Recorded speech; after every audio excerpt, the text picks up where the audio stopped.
Welcome to the Probate Realtor Show, your one source for selling and buying real estate through trust and probate. Hear directly from the best attorneys and trusted advisors on how executors and administrators navigate the probate process in and out of court. Being a personal representative or successor trustee can be a daunting task, and often beneficiaries don't have a clear plan. Let us help you make the right decision for your clients, your family, and your legacy. And now, here's your host, the probate realtor himself, Matias Baker Masucci. Welcome, everybody, to another episode of our show. Today, we have the privilege of talking with Heather Glick-Atalla, who runs her own firm at Glick-Atalla Law. She's an estate planning attorney and also does corporate attorney law work for nonprofit organizations, which is very fascinating. And she's the current president of the San Fernando Valley Bar Association. And I've known Heather for almost 4 years, a little bit over 4 years now, and she's a delight to be around. So Heather, welcome to the show. Thank you. Thank you for having me today. It's a pleasure to be here. Absolutely. So what we're going to be talking today is legacy and charitable giving, which are things that are very intertwined in both of your practices that you specialize in. So I really look forward to discussing this topic with you. The first thing that I wanted to ask you, it's kind of there's a little bit of a philosophical questions, which is, what does legacy mean to you, and what do you think it means to your clients? Yeah. So I think it's something to remember a person by, something that can carry on for generations to come. We spend our whole lives, living day by day, but then what happens? How do you want to be remembered? What's the impact that you want to make in the world that will continue on beyond your lifetime? That's to me and to many of my clients what legacy planning is. That makes total sense. That's great. Thank you for explaining that.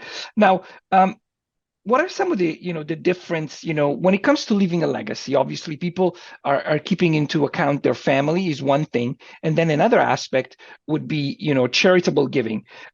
So some of the things that I came across during my research were things like scholarship funds, and like family foundations. So when somebody comes to you and they want to, delve into the realm of giving back, what are some of the steps that they can, that you take them through to, first of all, learn more about the process? And second, what are some of the things that you guide them to understand? Yeah.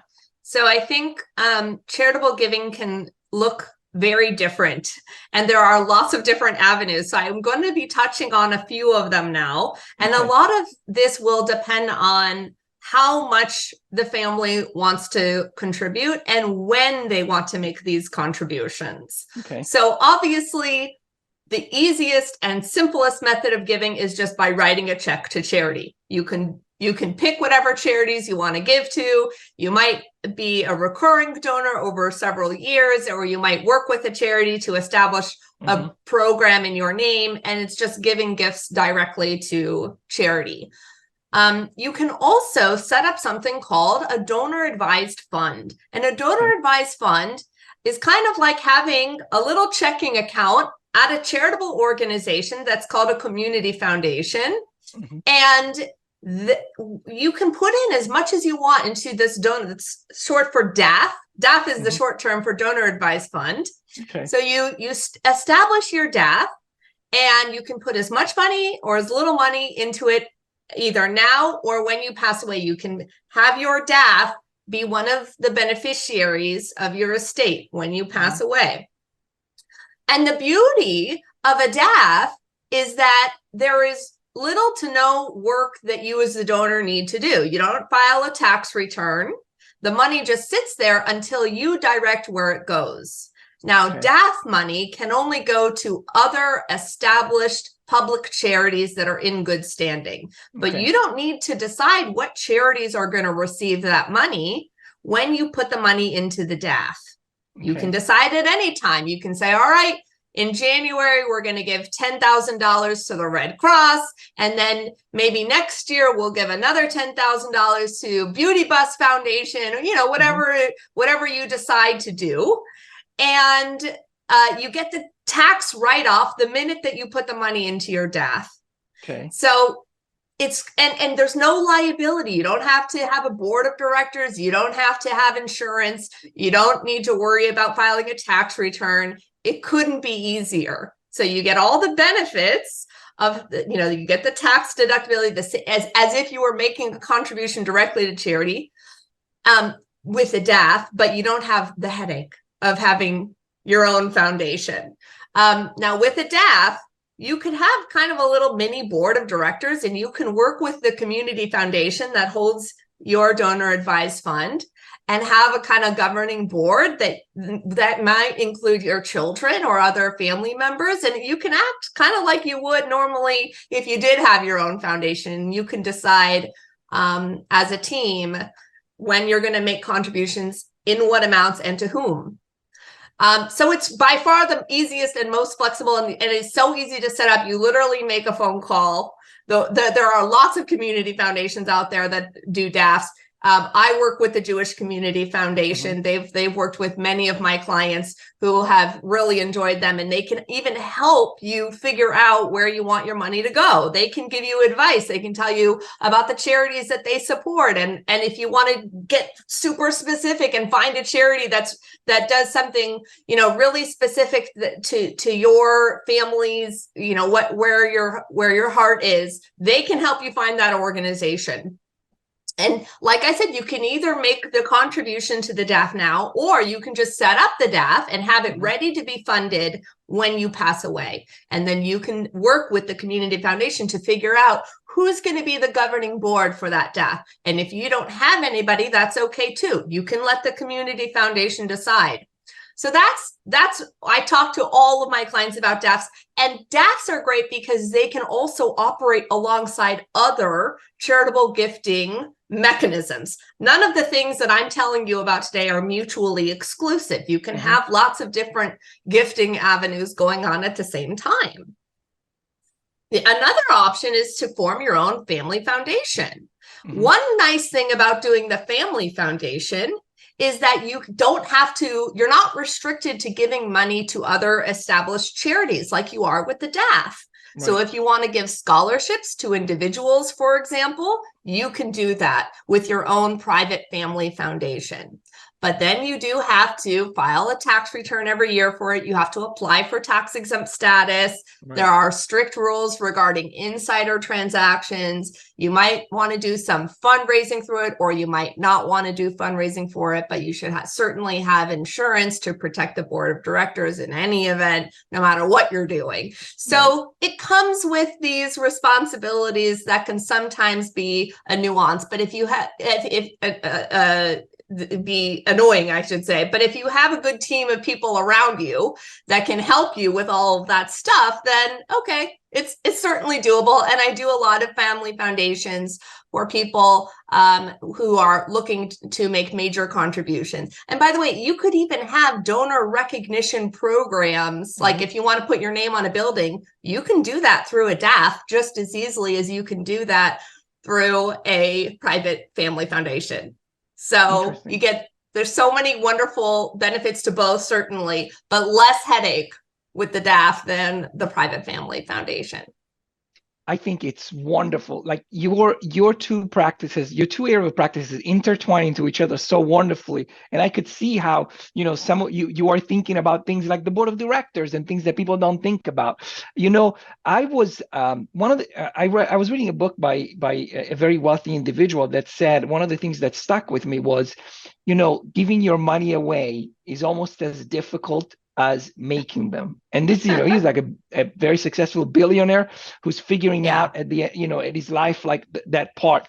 So some of the things you mentioned when talking about the DAF is the tax implications. And that's one of the things that I wanted to talk to you about. Now, if you do a family foundation versus a DAF, you said when you put the money in the DAF, you're getting your deduction, and then money stays there and goes there. Yeah. Is it similar with the family foundation? Are there restrictions that changes because you may be giving to private individuals like a scholarship or things like that? How do the two differ? So it doesn't necessarily, the deductibility is based on the type of organization that you're donating to. And because a DAF is under the umbrella of a public charity, the donor can deduct for cash contributions up to 60% of their adjusted gross income each year. But if they're making contributions to a private family foundation, the deductibility for cash contributions is only 30%.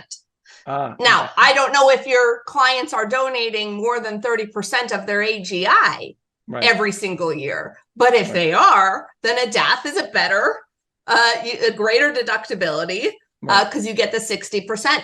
Just like you would if you were making a donation to any other public charity. Okay, yeah. That makes sense. Now, as far as the directing the funds to the specific causes that somebody may care about, do you find that one is more suited than the other one, or if somebody has only interest in donating to public charity, you can say, well, then a DAF is a no-brainer. But if you want to do something more complex, like scholarships and things like that, maybe, a family foundation will be more suited. Is that kind of the way that's it should exactly go? Right. That's exactly right. Yes. And then you might be able to do some alternative investing if you have your own private family foundation.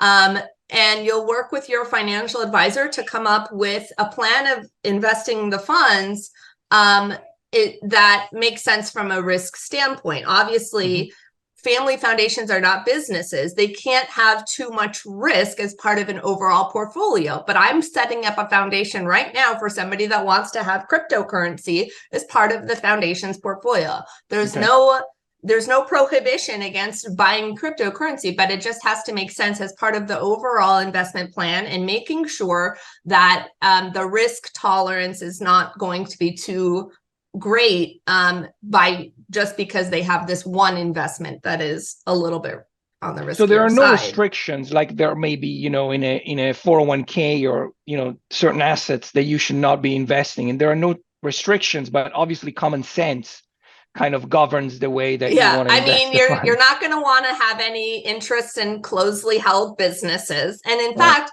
one method of tax planning on the donor side is to do some type of charitable, either lead trust or remainder trust, a charitable remainder trust, where you donate an appreciated asset to the trust, and then the trust applies for tax-exempt status and then goes and sells it, and resulting in an income stream back to the donor either initially or after the fact, depending upon how the trust is set up. So it is not uncommon where the charitable entity receives stock in a closely held business and then turns around and sells it.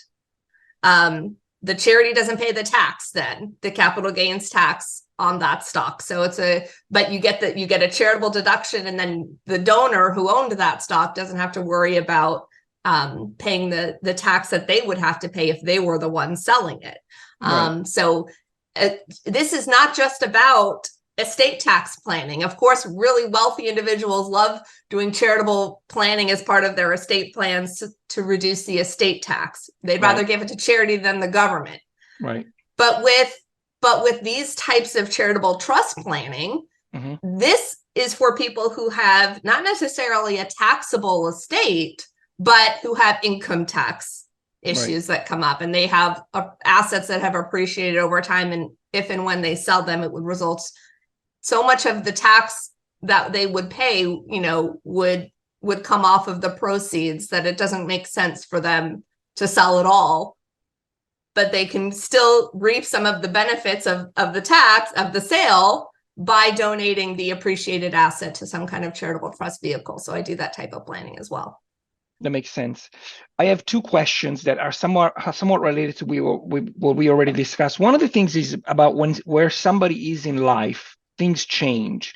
When somebody's planning their estate planning in their 30s, may have a certain desire to give somewhat to charity, thinking that maybe they have children and things like that, so they don't really know. When somebody's planning or adjusting their plan in their 60s or 70s or whatever, they may have a different view. And so I guess my question in relation to that is, how does somebody who's starting their estate planning in their 30s, so we're talking about the beginning of the journey of estate planning, can they make the right steps so that they know, like, well, I'm making this much money now, but hopefully my estate will be considerably larger in 50 years from now. What are some of the things that you find the big difference in advising somebody who's starting out, when the difference is somebody the time is like, okay, now it's the time for giving? What are the two ways that you guide people? So this is where I like to talk with the financial advisor, because the financial advisor is going to be able to work with me as a team and figure out a plan for charitable gifting if that's something that the client is interested in exploring, because they're going to be able to determine how much they're going to need for retirement and what portion they're able to set aside for charitable gifting. And as morbid as this sounds, I do estate planning. My philosophy is, what happens to your estate if, God forbid, you pass away tomorrow? Where would you want it to go? What would you want to happen? That's how I advise my clients to make decisions now. And then if you don't pass away, great. Then in 3 or 5 years or however long, you come back to me, we do an update.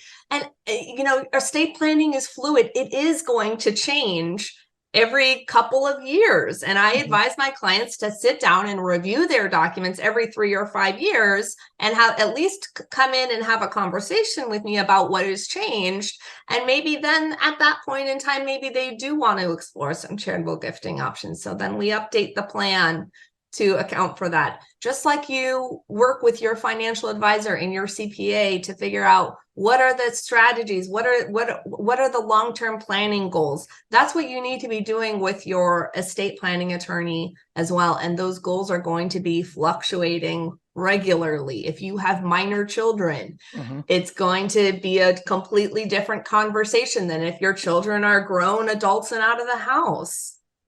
True. Thank you for explaining that. Something else that I wanted to ask you is, in my experience, when I have sold, I've sold real estate where all the proceeds go to charities. It has happened many, many times in my career.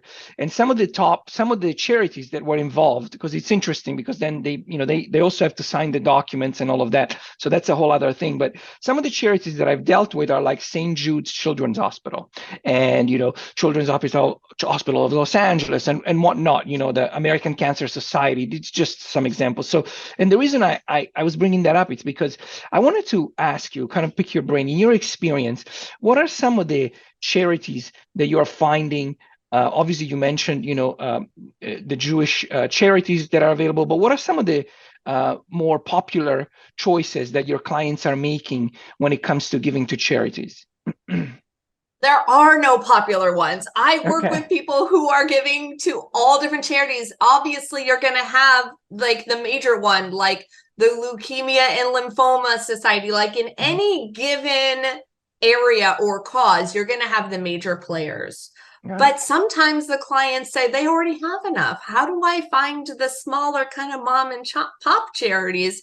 How do I find them? Because I think that they need our support a little bit more. And that's where the DAF fund people can really help is, all right, you want to donate to some smaller organizations? Here's a list of 20 of them that we are aware of and who are on the up and up in charities. If you don't want to give to like the Red Cross, that's okay. And lots of people do. And that's okay too, of course. So it's helpful to have somebody guiding you, but there are no like standard charities that I see time and time again in my clients' documents. It really does change with every client that I do charitable planning for. I guess that goes to show, how diverse people are. Obviously, no two estate plans are the same, and by the same token, no two plans for charitable givings are the same. So, thank you for explaining that as well. I wanted to ask you another questions about generational giving. So, how can somebody ensure that that I am giving? And I also want to make sure that my children will be giving, and I want to make sure that their children will be part of the giving. How is some of that planned in your practice? So I encourage my clients to get their children involved with charitable gifting from a very young age.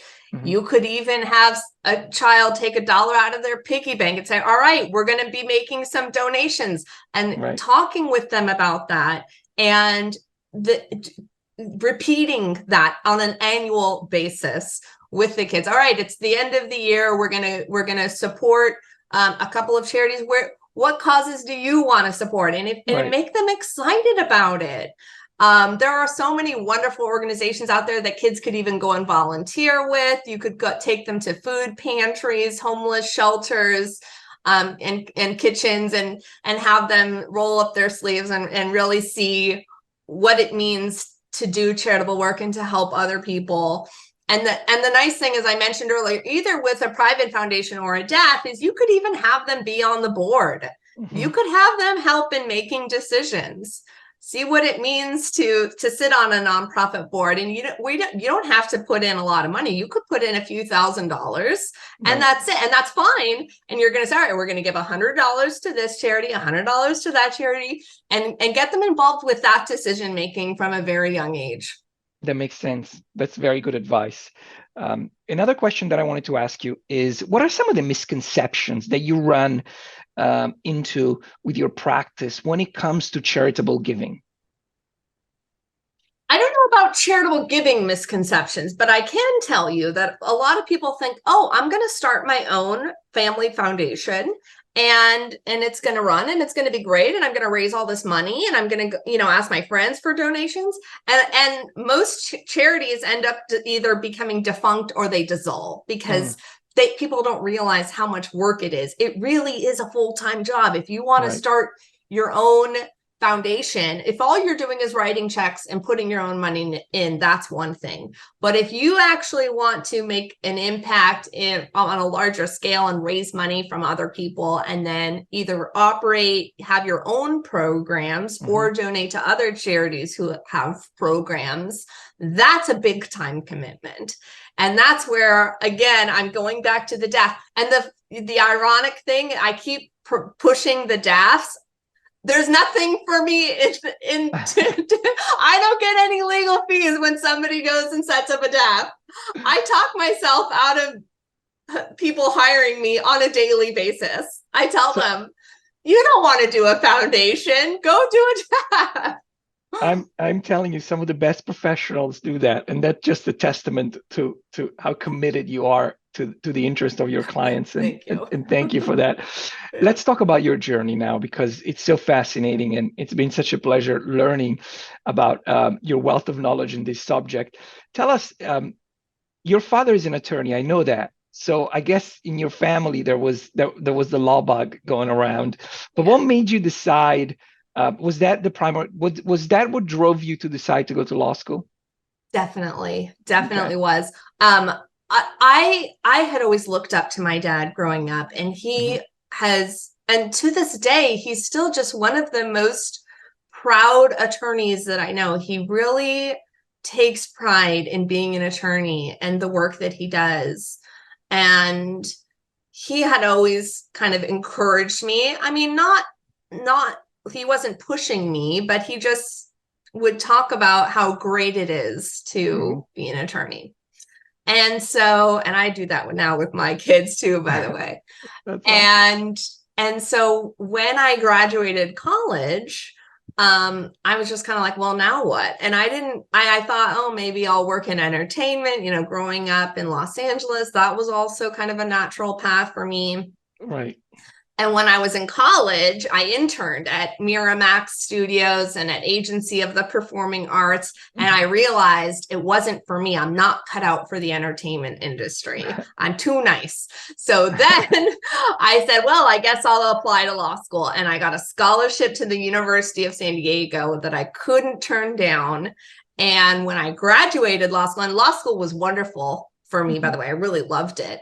And when I graduated, it was 2009. It was the height of the recession. Right. And nobody was getting job offers. And my dad said to me, I'm so busy right now. I could really use your help in the office. Would you join me? And I was thrilled to have a job offer. And I think deep down, we both knew that that's the path that I would take. And he had always been a sole practitioner. So I was his succession plan. Oh, wow. And we worked together for a few years. And he would bring me in on every meeting. I sat in on every telephone call. I drafted every document right from day one. And I had real hands-on training and mentorship that you don't get it as an associate at a firm. And then eventually over time, I got to know all the clients. And I still get calls from my dad's clients who say, your dad did our estate plan for us 20 years ago. We need to do an update. Can you help us? So even the clients that I haven't met, it's never changed the phone number. It's still the same line. And then I get a lot of business too, just from my own networking. And I work with a lot of young couples and families like you and me who are setting up their estate plan for the first time. And I walk them through that process. I do a lot of hand holding and explaining to them. But my dad really instilled in me the best way to practice law is to be the kind of lawyer that you would want representing you if you were a client. And that means always being responsive, answering calls and emails as soon as possible. I never even wait a day before getting back to people. And that's always what I carry with me as I continue on. Now, I still give my dad things to do when he's bored and when I'm super busy in the office, and he enjoys doing that. So we're still kind of working a little bit together, but I did take over the practice a number of years ago. That's great. That's great. And when it comes to the practice areas, so I'm kind of interested, how do you join? Because was your dad practicing exactly the same way as you are now? So was he doing nonprofit and estate planning as well? He was, and real estate and business law too. And that was just too much for me. I'm focusing on the estate planning and the nonprofit. So when those real estate or business matters come in, I still hand those off to him. But what happened was he was working and he was a partner at a firm in Century City for many years. And then he decided to open up his own practice. Mm-hmm. And I think I was like a year old or something like that when he did that. And he thought it would be a great idea to carve out a niche for himself by doing nonprofit law. There's very few attorneys who do it. Right. And so he did that. And he had dabbled in it a little bit. When he was in law school, he went to law school at UCLA, and he formed an on-campus nonprofit organization that is still around today. Oh, wow. He's been practicing law for over 50 years. And somebody from this organization reached out to him recently and said, thank you, Marshall. We're still around, and we remember that you were the one who did the paperwork for us. That is wonderful. That is wonderful. Well, I like to end all my shows with a little bit of a fun exercise. I have a list of 30 questions, and I want you to pick a number. So you're responsible for the question that I'm going to ask you. So please, Heather, pick a number between 1 and 30. Okay, I'm going to have to go with my lucky number 7. Lucky number 7. Okay, what sound or noise do you love? When my kids are talking, I just love hearing them talk to me. I know that that's cheesy, but like they are adorable and just have the funniest things to say. And I could sit down and talk to them just for hours, but they're just the sound of their voices. That's not screaming at each other. No. That's great. That is wonderful. It's been such a pleasure to talk to you. You're such a delight. Before I let you go, I like to give what is that? We're going to have your contact information in our show notes, your firm's contact information. I would love for you to also tell our audience, what is the best way to reach you? Phone. Email's great, of course, but you can reach me quicker. I always answer calls first before I do emails, and I pick up the phone if I'm not in a meeting. So give me a call. Okay, that's wonderful. Heather, thank you so much for your incredibly insightful information that you share with our audience. And it's been a pleasure to have you on this show. Likewise. Thank you. Thank you, everybody. We'll see you on the next episode. Thank you for joining. Bye. Bye. Thank you for listening to the Probate Realtor Show. Find more episodes and interact with us at probaterealtor.la. That's probaterealtor.la. Listen, ask questions, and get results. Don't forget to like and subscribe. The probate realtor Matias Baker Masucci is a licensed real estate broker in California, DRE number 020547763. Any legal information provided is for informational purposes only and not for the purpose of providing legal advice. Contact an attorney to obtain advice with respect to any particular legal issue or problem. We make no guarantees as to the accuracy of any information. Thank you again for listening, and we'll see you in the next episode.